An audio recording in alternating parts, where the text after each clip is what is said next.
House, mortgage, retirement account, bank deposits, brokerage account, pension claim, insurance policy, cash, debt, business interest, gold, foreign assets, digital assets. This page calls itself a household balance sheet. I crossed that out. I wrote, dependency map. Better. Less comforting. Exactly. Comfort is not the job. You're listening to a fictional studio conversation adapted from You Will Still Own Something. It is not financial advice. Most people are not reserve managers, macro traders, or chief financial officers. They are savers, workers, retirees, parents, business owners, people with a mortgage, a bank account, a retirement plan, maybe a brokerage account, maybe some cash, maybe some debt, maybe nothing that feels like enough. So what should ordinary people understand? They should understand that every asset is also a relationship. A relationship with whom? With a bank, a broker, a government, a currency, a tax authority, a pension system, a custodian, a platform, a future buyer, a legal regime. Even physical assets have relationships: storage, insurance, verification, liquidity, inheritance. People say, I own this. The next question is, what must keep working for that ownership to matter? What must keep working? That is not paranoia. It is mapping, liquidity, debt, currency, custody, law and tax, behavior. 6 boxes, already more honest than a prophecy. Start with liquidity. Liquidity is the ability to meet obligations without destroying long-term plans. It is not glamorous, but it is the first defense against being forced to sell the wrong thing at the wrong time. Some liquidity is immediate, some takes days. Some exists only when markets are calm. Some disappears when everyone wants it at once. The phrase, I can always sell it, has ruined many financial plans. Because always usually means normal conditions. Yes, liquidity gives time, and time protects judgment. Custody. Custody is the quiet infrastructure of ownership. Where is the asset held? In whose name? Under what law? Through which platform? With what access rules? What is the recovery process if the owner dies, loses a password, becomes incapacitated, or faces a frozen account? Modern finance is full of assets that exist beautifully until someone cannot log in. That reaches digital assets, brokerage accounts, banks, everything.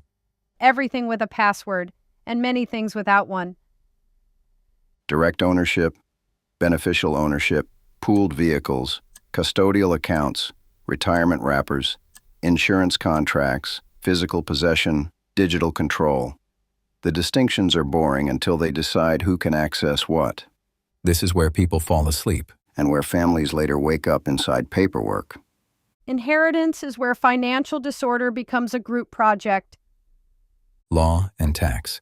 Rules differ by country, account type, asset, residency, inheritance law, pension system, and family structure. There is no universal saver. The same asset can mean something different under a different set of rules. Tax is not a footnote to ownership. It shapes what ownership means. And people often discover that when liquidity is worst. The goal is not to become a tax or legal expert. It is to know which decisions require qualified expertise before they become expensive. And behavior? Behavior is the box that ruins the other boxes. A household can have a sensible structure and still fail through panic, overconfidence, concentration, leverage, chasing performance, or believing one story too completely. The most dangerous asset is sometimes the one that explains your personality. Meaning? If gold becomes identity, it stops being insurance. If Bitcoin becomes identity, it stops being a position. If real estate becomes identity, it stops being an asset. Identity is difficult to rebalance. A narrative can support discipline. It can also make concentration feel virtuous.